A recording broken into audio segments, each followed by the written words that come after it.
Oh, he bit it. I missed him. He did bite right there. You see my rod jump? Whoa, look at him, look at him, look, look, look at live scope. Look. Dude, there's like 15 of them right there. Welcome back to the Trimmed Up series. This is stage 5 of the Bass Pro Tour at the Chowan River in North Carolina. What do you know about the Chowan? I know this much about the Chowan River. It's a body of water that almost none of us as professional anglers have been to. They actually asked in the meeting who all has been here, and I think 2 or 3 guys raised their hand. So it's a completely new playing field for us. Nobody has any history or experience here, which is cool. And they catch some really, really big bags here. You look at past tournament results, 25 pounds, 24 pounds, 24 pounds, 23 pounds. There's not many tidal bodies of water, places that connect to the ocean that kick fish out like this. So this is a unique fishery. It's a big fishery, and we've got a bunch of rivers and swamps to choose from. Day 1 of practice, I decided to run way up the Roanoke River. I found some YouTube videos of guys catching big fish on frogs and flipping, and it just looked like a dream. However, my practice experience up there was not that. The current was very, very swift, pretty dirty, and when I caught one, he seemed to be that long. Day 2 of practice, I decided to fish the Chowan River itself, and had a much better day. You know, fishing in there is not easy. Tons of cover. We've got cypress trees, docks, lily pads, man-made and natural structure to choose from, and I was shocked at how deep some of the cypress trees were. You think of a cypress swamp, shallow. A lot of these cypress trees are coming out 7 to 8 feet of water and go back for 100 yards. A lot of habitat. They can get away from you. And then if they want to swim way out offshore, those cypress stumps, I don't know how old these things are sunken down in just like these ancient petrified cypress stumps out in 10 and 12 feet of water in some places. I discovered a few things on day 2 that kind of helped hone in a pattern or give me a clue of how I want to spend the rest of my practice. And that brings us to day 3 on the Chowan River. I'm sure there's times when there's waves coming over, like they crash over this. Tyler, I have good news. You can take a cruise. Huh? You can take a cruise on an off day. I know you wanted to do that. Look at that shallow up there. The Weather Channel says 5 to 10. Windy says 22. I'll let you guess which is more accurate. What do you know about chop? Good water for a buzzbait out here. So this morning we put in at the takeoff ramp, trying to see if there was a release fish bite. No such luck. Now we've come out on the main sound and back to business as usual here. I honestly have no idea what this is. Shipping, ferry, something. I don't know. I think he's just naturally here. It's an osprey habitat. They're really serious about their bird habitat around here. Bet you won't go in there. Hey, somebody goes, come on in, we have sakamatas. I'll be like, get out of my way, I'm getting in there. Pennywise, get every bass fisherman that way. We got JDM tackle in here. On to the next honey hole. You know times are tough when you're eating pizza before 7 a.m.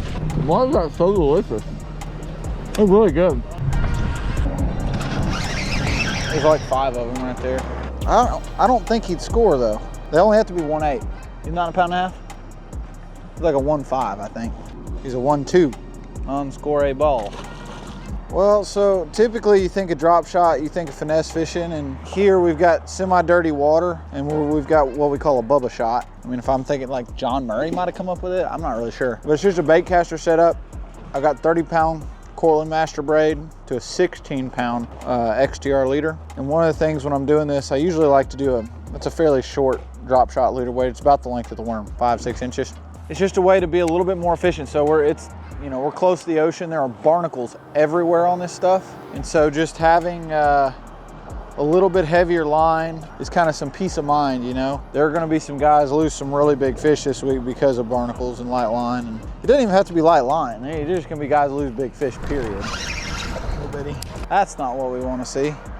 Rat. I had my Alton Jr. fishing hat on. He goes, are you associated with Alton Jr.? And I go, you can say that. He goes, oh, how so? I go, I am Alton Jr. It's gonna rain. I'm just gonna pitch at a few of these stumps. If you want, you can turn that back graph on and look at this screen. Just kind of acted like a bass a little bit. There he is. Little, I think. Little.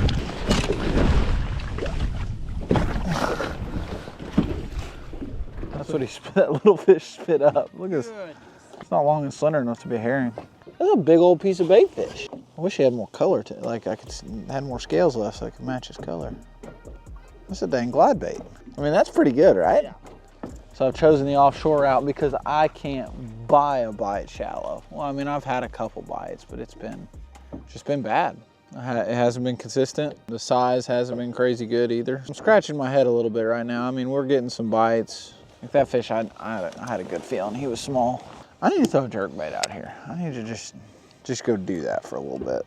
So while I'm sure I'll fish some more live trees this week, and you know, it's what I want to do. I mean, like, I want to go throw a chatterbait and flip a jig up around those live trees. I'm sure someone's going to smash them doing that this week, but I just haven't been able to get a consistent bite going. So I'm going to fish these deeper underwater stumps, and hopefully I can find just kind of a magic zone where there's just a lot of fish.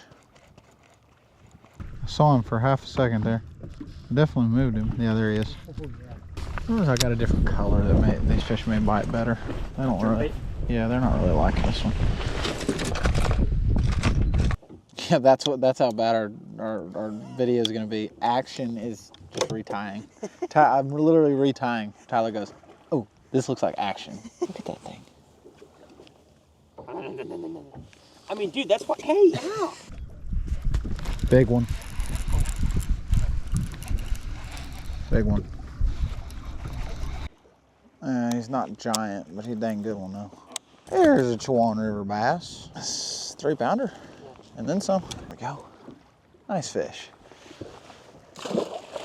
So something to note here, as you'll see, there's giant stump behind me, and it's not straight up and down. So what this is was a big tree.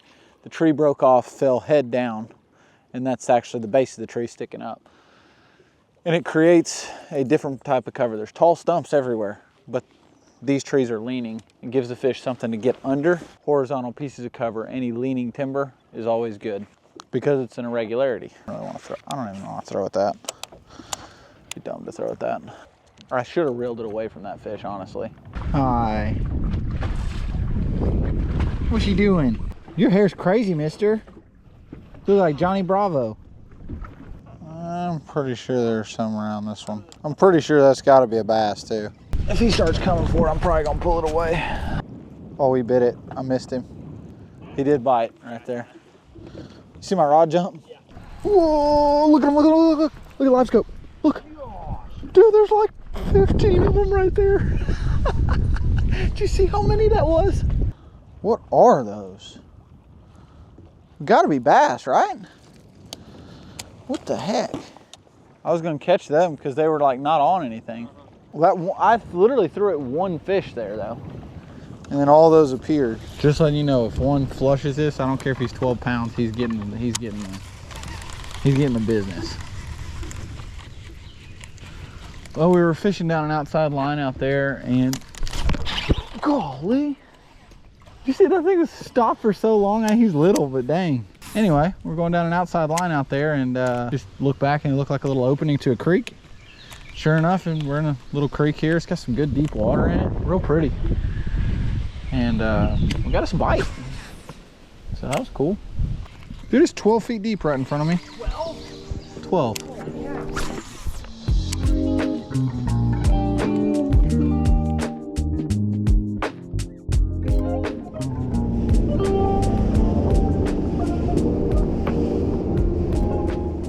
We're back out.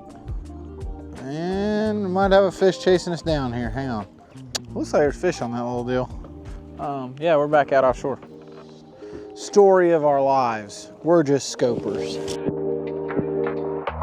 I'm just doing this because I'm wanting to do this, and it's windy, and I kind of know where and what I'm gonna do, and if that works, it works. Honestly, it hadn't been a great practice. I've got 2 spots that I'm gonna have to depend on to have a good tournament, and outside of that, it's gonna be, we'll call it junk scoping, not junk fishing. Just bouncing around, fishing where you had a bite over here, fishing that just because it looks good, even though you didn't have a bite in practice. I mean, we're gonna catch most of our fish this week on a spinning rod, it's looking like, and then a few on a jerkbait. Not totally lame.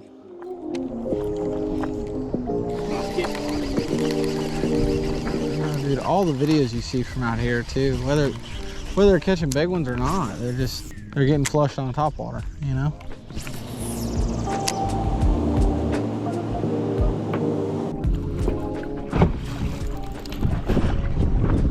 I literally couldn't reel it away from you so fast. Were you watching that? Yeah. Not a bad fish. It's like a 210 probably. I figured out how to catch some on day one. We'll just say that. Beautiful fish. Look how tubby he is for being June, basically. That's a fish release violation. Well, I caught the one bass that lives there. I'm not gonna get a bite there now in the tournament. I literally was going to reel it and it just, I was like, oh, oops. That's a wrap for practice. You know, it was sometimes it may be good, sometimes it may be not so good. We eliminated a lot of water. I got some places we definitely want to go back to. Found us a couple little schools of fish. The goal is hit the schools day one. You got to make the knockout round to just have a good event. I wanted to catch them so many different ways this week. Shallow, winding around, frogging, flipping. I just can't get that bite going on a consistent basis. So we're going to go scoping and hope for the best.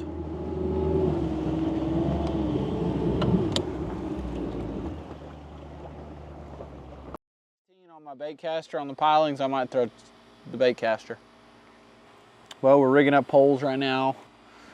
Did our tournament briefing, got us some dinner, and now it's just game plan preparation and getting ready. So we're Group A, boat number 16 tomorrow. So hopefully we'll get first crack at a few spots, and I'll be really interested to see how small this place fishes or big it fishes. It is a massive playing field when you look at the actual acreage of water, but you know, yeah, I have a feeling it's going to fish pretty small in certain zones, and so I'm very intrigued to see what it all looks like whenever we go to sticking a few fish tomorrow. All I know is I'm gonna go stick as many as I can. I hope I catch some scorables because the average bite hadn't been great. But the goal tomorrow, I mean, we're gonna shoot high.